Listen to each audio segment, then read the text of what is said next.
21번 세계카드에 대해 여행을 떠난 바보가 21번째로 만난 것은 완전한 세계였다. 바보는 어느새 여행의 종착지에 서 있었고 세상은 전혀 의심할 것 없이 보였다. 오랜 여행을 통해 바보는 산다는 게 뭔지 이제 다 알 것 같았다. 산다는 건 누구는 맨손으로 만드는 것이고 누구에겐 또 다른 죽음이 있다는 것이고 누구에겐 끊임없이 자신을 위해 채워가는 것이고 누구에겐 세상에서 가장 높고 튼튼한 성을 쌓는 것이고 누구에겐 자신을 있게 해준 그분에게 끊임없이 감사하는 것이고 누구에겐 없으면 허전하고 있으면 귀찮은 것이고 누구에겐 자기 자신에게 끊임없이 길을 묻는 것이고 누구에겐 지켜봐주고 고쳐주고 이끌어주고 칭찬해주는 것이고 누구는 침묵을 지키는 것이고 누구는 끊임없이 움직이는 것이고 누구는 끊임없이 상대와 자기 사이에 선을 긋는 것이고 누구에겐 끊임없이 기다리는 것이고 누구에겐 죽음을 만나는 것이고 누구에겐 저마다 입장이 있다고 믿는 것이고 누구에겐 자기만의 지옥을 찾는 것이고 누구는 죽더라도 갈 때까지 가보는 것이고 누구는 별을 바라보는 것이고 누구에겐 비밀일 뿐이고 누구에겐 태양이 있기 때문이고 누구에겐 편안하게 받아들이는 것이다. 바보는 다시 짐을 꾸리고 여행을 떠날 차비를 했다. 이번엔 산다는 것 그 너머에 또 무엇이 있는지 새삼 궁금해졌기 때문에. 거울로서의 세계카드. 거울카드 21번은 3개다. 21은 2+1로 한 자리 자연수로 3이 된다. 타로카드에서 3번은 여왕제다. 세계카드와 여왕제 카드는 어떤 관계가 있을까? 두 카드는 수비학적 동일성을 잘 보여주고 있는데 최초의 완성으로서 임신 또는 결과물 또는 풍요를 나타낸다고 보면 된다. 즉 여왕제가 임신과 풍요를 보여주고 있다면 세계는 인생의 마지막 종착지로서 완성과 성공을 나타낸다. 여왕제가 작은 결과물이라면 세계는 큰 결과물인 것이다. 한편 세계는 1번 마법사 카드와 10번 운명의 수레바퀴 카드와 회화적 연관성이 있다. 먼저 라이더 웨이트 덱의 세계 카드와 마법사 카드를 보자. 마법사가 지켜든 오른손에 봉을 하나 들고 있다면 세계 카드에 등장하는 여자는 양손에 하나씩 봉을 들고 있다. 마법사가 시작이라면 세계는 완성의 의미를 지니지만 세계 카드 속 여자가 들고 있는 2개의 봉은 2단계의 시작, 또 다른 시작을 의미하기도 한다. 또한 세계 카드와 10번 운명의 수레바퀴 카드는 각각 수레바퀴와 월계수입 다발 주위로 천사, 독수리, 사자, 황소 등이 배치된 공통점이 있는데 운명의 수레바퀴가 터닝포인트인 것처럼 세계 카드 역시 터닝포인트의 의미를 지닌다. 따라서 세계 카드는 완성이자 곧 새로운 시작을 의미하며 세상의 모든 것을 윤회한다는 우주의 섭리를 잘 보여주고 있다. 우리는 인생을 살면서 기륭화복을 경험하고 희로애락을 느끼며 하늘에 감사도 하고 원망도 한다. 하지만 우리의 삶이 이번 생애에서 끝나는 게 아니라 전생과 후생이 있다면 그리 감사할 일도 없고 그리 원망할 일도 없을 것 같다. 그냥 그렇게 지금 삶을 다 마치는 것만으로 삶을 훌륭히 수행했다고 볼 수 있지 않을까. 올림픽 정신은 이기는 것에 목적이 있는 게 아니라 참가하는 데 그 목적이 있다고 한다. 물론 이기면 더할 나위 없이 좋을 것이다. 하지만 한때 제 아무리 잘 나가던 스포츠 선수도 결국은 전성기가 지나고 새로운 선수에게 자리를 내놓고 은퇴한다.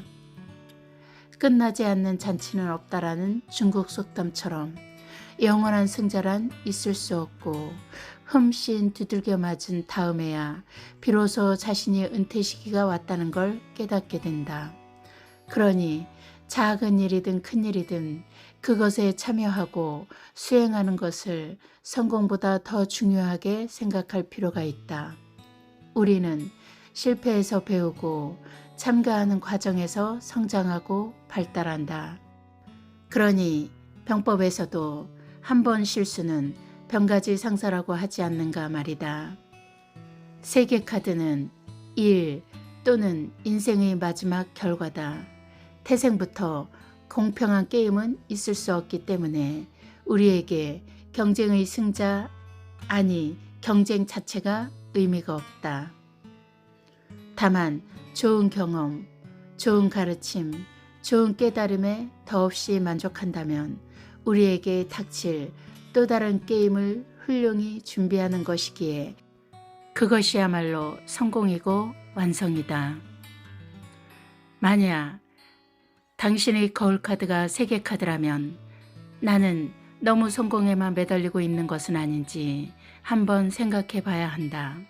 또한 내게 실패는 무엇을 충고하고 있는지 깊이 생각해 봐야 하며 나는 실패를 너무 두려워하지 않는지도 한 번쯤 생각해 봐야 한다. 한편 거울카드로서 세계카드는 당신에게 일이 성공적으로 끝난다는 것을 미리 예고하거나 외국과 관련된 일이 생기거나 외국에 나갈 수 있음을 예고한다. 또한 주위 사람들에게 인정받거나 흠모의 대상이 될 수도 있다. 세계카드의 방어기제 1번 승화 21번 세계는 여러 방어기제 중에서 먼저 승화와 관련 짓는다. 승화란 의식적으로 받아들일 수 없는 욕망이나 소망을 대체물로 바꾸어 채우거나 성취하는 것이다. 누군가를 찔러 죽이고 싶은 욕망이 승화되어 외과 의사가 되는 것이나 사랑하는 여자를 잃은 고통을 극복하기 위해 자기 이야기를 한 편의 소설로 완성하는 것이 그 예이다. 두 번째 공상. 또한 21번 세계는 여러 방어기제 중에서 공상과 관련지어 생각해 볼 수 있다. 공상은 미성숙한 방어기제의 하나다. 위험이나 불안 혹은 문제 상황이나 갈등 상황에 직면했을 때 자기만의 세계를 만들고 그곳으로 피하여 불가능한 일을 가능한 것처럼 상상하는 것을 말한다. 예를 들어 마음에 안 드는 상사를 상상 속에서는 실컷 구타한다든지 내일까지 어음을 막지 못해 부도가 날 형편에 놓인 사장이 복권에 당첨되는 상상을 하는 식이다. 공상은 수명과 각성의 중간 단계에 머무르는 것으로 백일몽, 즉 선잠으로 볼 수 있다. 백일몽은 해결될 수 없는 욕망을 상상으로 해결하는 것인데 일종의 현실 도피다. 백일몽 속에서 자신을 크게 두 가지 상반된 모습으로 나타날 수 있는데 하나는 자신의 욕망을 해결하는 승리의 주인공이 될 수도 있고 또 하나는 욕망을 이루지 못해 죽을 수밖에 없는 비극의 주인공이 될 수도 있다. 하지만 백일몽이 습관화되면 현실 감각을 잃을 수 있어 위험하다. 한편 예술가들 사이에서 공상은 매우 특별한 의미를 지닌다. 초현실주의 화가 살바도르 달리는 백일몽을 열쇠가 달린 잠이라고 불렀는데 이를 영감의 원천으로 보았기 때문이다. 백일몽은 의식이 있는 상태에서 꿈을 꾸는 것이다. 다시 말해서 의식과 무의식 중간 단계에 머무는 것인데 이 때문에 자유로운 이미지와 현실적인 감각이 만나 독특한 영감으로 재탄생하고 이는 예술작품의 아이디어가 된다는 것이다. 세계 카드가 공상과 관련이 있는 이유는 일단 자신만의 세계를 구축했다는 생각, 즉 공상에 빠질 수 있다는 점, 그리고 회화적 표현에서 둥근 울타리 속에 갇혀 있는 것 역시 자신만의 세계로 도피한 모습을 연상시키기 때문이다. 만약 세계 카드가 걸 카드로 나왔다면 나는 실제 능력보다 더 큰 성취를 할 수 있다고 착각하고 있는 건 아닌지, 나는 간간히 죽음이라는 비극적 결말을 생각하거나 난 불행하게 끝나버릴 수도 있다는 생각 때문에 현실에서 도피하는 건 아닌지 생각해 봐야 한다. 또한 나는 현재의 어려움을 해결하기 위해 전문가를 찾아야 하는 건 아닌지도 생각해 봐야 한다. 세계 카드의 점성학, 토성. 점성학적 관점에서 세계 카드는 토성에 대응된다. 토성은 점성학에서 대흉성으로 널리 알려져 있다. 토성은 그리스 신화에서 태초의 신 중 하나인 크로노스에 해당한다. 천왕성, 해왕성, 명왕성이 발견되기 전에 토성은 태양계 마지막 행성이었다. 따라서 토성이 머무는 곳을 가장 어둡고 차가운 곳으로 여겼는데, 이는 크로노스가 아들 제우스에게 쫓겨난 상황을 반영했기 때문이다. 한편 크로노스는 로마 신화에서 농경의 신인 사투르누스와 동일시된다. 토요일을 나타내는 세르데이도 사투르누스가 어원이다. 토성의 천문기호는 사투르누스의 낯을 형상화한 것으로 마음이나 인간정신, 즉 초승달에 우선하는 물질 십자가를 의미한다. 또한 십자의 묘비석 아래에 있는 무덤으로 고통과 고뇌와 시련을 상징하는데, 이를 극복하기 위해서는 부단한 노력과 인내가 필요하다. 더불어 죽음으로써 비로소 물질에 갇힌 영혼이 해방됨을 의미하기도 한다. 토성은 농경의 신 사투르누스와 동일시되므로 추수한 씨앗과도 연관되는데, 이는 압축된 결정체다. 따라서 물질적 혹은 정신적 압박을 나타낸다. 토성은 고전 점성학에서는 염소자리와 물병자리를 지배하고 현대 점성학에서는 염소자리를 지배한다. 고전 점성학에서 토성이 마지막 행성으로서 인내와 절제 그리고 감옥함과 신중함으로 새로운 시작을 기다리듯, 염소자리 역시 한 해의 마지막으로 종말과 새로운 시작을 암시한다. 또한 염소는 뿔 달린 짐승이면서 높은 절벽을 오르는 동물이라 명예심과 야심이 강하다. 정리하면 토성은 인내와 절제가 지나쳐 태만할 수 있고 야심이 강해 독단으로 치우쳐질 수 있음을 경계해야 한다. 거울 카드로서 세계 카드가 나왔다면 내가 너무 태만하지는 않은지, 체면이나 권력욕 때문에 남을 무시하진 않는지 한번 생각해 봐야 한다. 또한 토성은 돈이나 물질에 의한 고통이 올 수도 있으며, 어떤 악조건 속에서도 해는 다시 뜨고 봄도 다시 온다는 것을 의심하지 말라고 충고한다. 세계 카드 상담 활용. 40세 남자. 합의를 할까요? 소송을 더 끌고 갈까요? 아내가 바람을 피워서 위자료를 놓고 2년째 소송 중입니다. 5살짜리 딸이 하나 있는데 아내가 키우기로 했습니다. 제가 키워보려고 했지만 어머니는 돌아가셨고 아이가 형제도 없기에 엄마 품에서 자라는 게 좋다고 판단하여 일주일에 한 번씩 보는 걸로 하고 아이 양육권을 아내에게 양보했습니다. 그런데 아내가 아이 양육비를 너무 많이 요구하는 바람에 이렇게 소송이 길어지고 있습니다.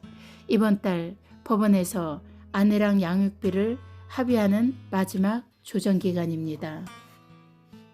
만약 서로 합의가 되면 2월 말에 재판이 종료되고 만약 불발로 끝나면 다시 소송을 이어가야 하는데 문제는 그 소송이 언제 끝날지 모른다는 것입니다. 물론 언젠간 끝나긴 하겠지만 변호사 비용도 부담이 되고 제가 많이 피곤하겠지요. 법원에서는 아이 양육비로 제게 매달 100만 원을 제한했고 아내는 120만 원을 원합니다. 저는 100을 적정선으로 생각하지만 5만 원 정도는 더 올려줄 수도 있습니다. 남들은 그깟 딱 반씩 양보해서 그냥 110에 합의하라고 하겠지만 양육비가 그리 간단한 문제는 아닙니다. 아이를 위해서라면 그게 얼마든 아깝겠습니까? 그렇지만 제가 신불자가 되지 않는 이상 또는 자영업으로 재산을 숨기지 않는 이상 매월 꼬박꼬박 줘야 하고 만약 주지 않으면 법으로 강제 집행이 될 수 있습니다. 또 하나, 한 번 양육비를 정하면 나중에 아이가 성장해 돈이 더 필요할 때 현재 책정된 금액을 기준으로 해마다 비율 상승이 되기 때문에 처음 합의금이 매우 중요하다는 거예요. 사실 저는 현재 대기업에 다니고 있고 연봉도 좀 됩니다. 그런데 병든 아버지 요양비에 제 생활비까지 돈이 들어가는 곳이 너무 많아 생각보다 빠듯합니다. 어떨 땐 화가 치밀어 감정대로 막 나가고 싶기도 하지만 아내는 아내대로 바람핀 이유를 제게 돌리니 이제 와서 따져봐야 다 지난 일이고 아무튼 이 문제를 어떻게 결정지어야 할지 고민입니다. 변호사는 그냥 110에 합의하라고 합니다. 제가 만약 105도 많다고 깎으려 들면 저쪽에서 더 강하게 나올 수 있고 그러다 재수 없으면 오히려 120을 줘야 할 수도 있다고 하니 저로서는 좀 난감합니다. 사실 까놓고 말하면 딸아이는 결국 키워봤자 저랑 남이 될 게 뻔합니다. 아이 엄마가 바람핀 걸 전부 저 때문이라고 둘러대면서 세뇌를 하면 아이가 자라서 억울한 아빠 말을 믿어주겠습니까? 모든 게 다 아빠 때문이라고 생각하겠죠. 더 중요한 건 요즘 제가 사귀는 여자가 있는데 아직 이 문제가 매듭이 지어지지 않아서 서로 너무 스트레스를 받고 있습니다. 선생님, 이번에 110으로 마누라 조건을 들어주고 하루라도 빨리 끝내고 싶지만 정말 이게 최선인지는 모르겠습니다. 돈보다 제가 너무 바보 같다는 생각이 들면 가만히 있다가도 순식간에 피가 거꾸로 돌면서 아니야, 끝까지 가야 돼 라는 생각을 저절로 하게 됩니다. 선생님, 저는 어떻게 하는 게 좋을까요? 타로 리더의 답변. 당신이 꾸릴 새 가정도 축복받을 가치가 있다는 걸 기억하세요. 어떤 말로도 위로가 되지 못할 것 같아 제 마음도 답답하네요. 다만 딸을 엄마가 키우기로 한 건 불행 중 다행인 것 같습니다. 비록 아내분이 실수를 하셨어도 아이는, 특히 딸아이는 엄마가 키우는 게 더 자연스러울 거라는 게 개인적인 생각입니다.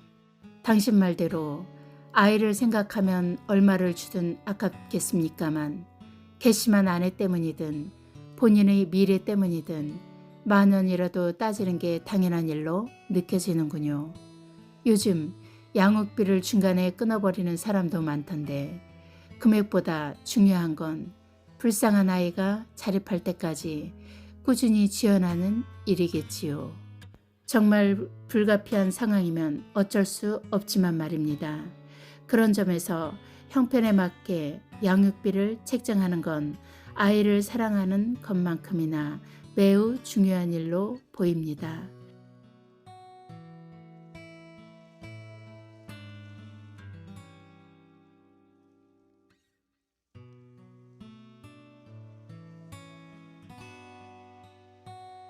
따진다는 건 감당하려는 의지를 나타내는 것일 테니까요.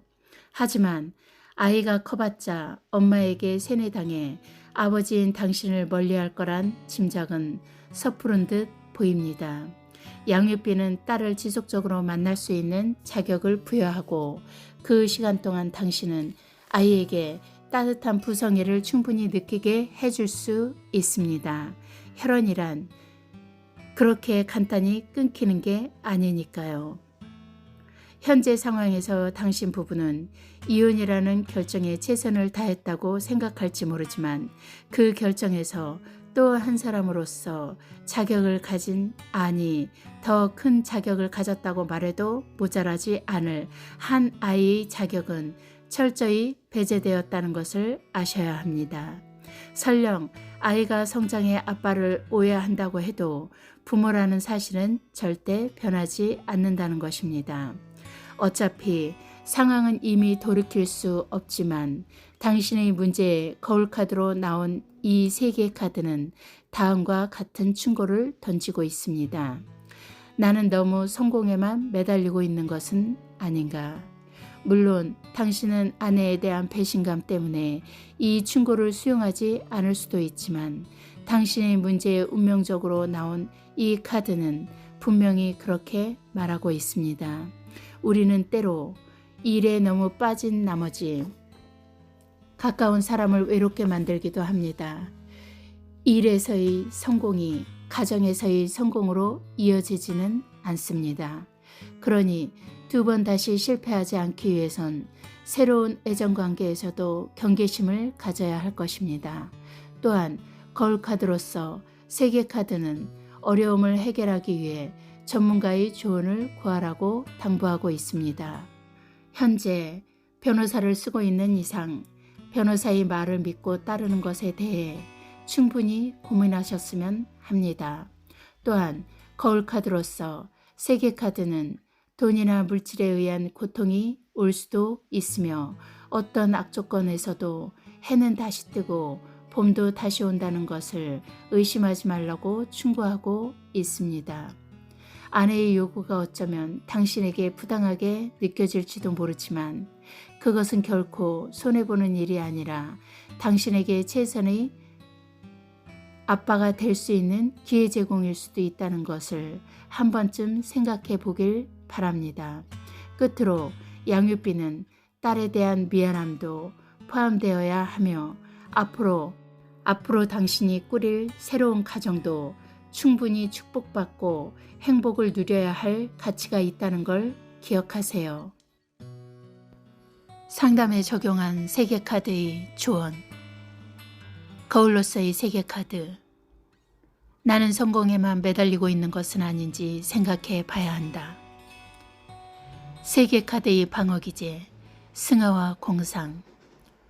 나는 현재의 어려움을 해결하기 위해 전문가를 찾아야 하는 건 아닌지 생각해 봐야 한다. 세계카드의 점성학, 토성. 돈이나 물질에 의한 고통이 올 수도 있으며 어떤 악조건 속에서도 해는 다시 뜨고 봄도 다시 온다는 것을 의심하지 말라고 충고한다.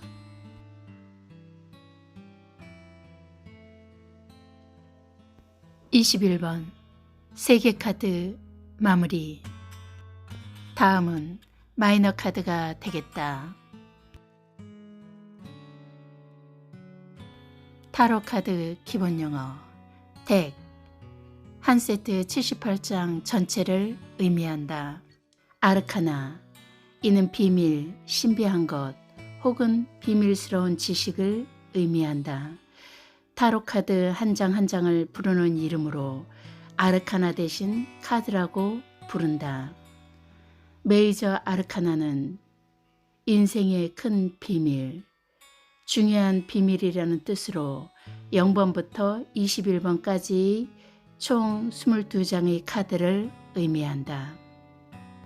다음은 마이너 아르카나, 즉 메이저 카드를 뺀 나머지 56장의 카드를 가지고 학습을 해보려 한다. 56장은 4슈트로 이루어져 있고 마이너 카드의 동전 펜타클스와 지팡이 완수와 컵스, 검 소워즈를 의미한다.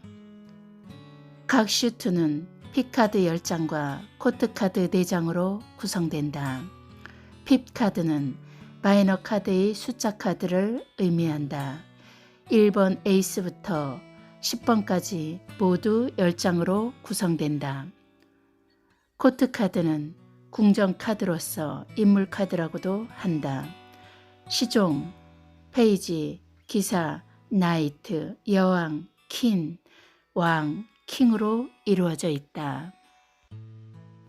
이 책을 통해 0부터 21번까지 읽는 내내 내게는 너무 좋은 책이었고 종종 사색의 때를 거닐게 해주어서 즐거웠다.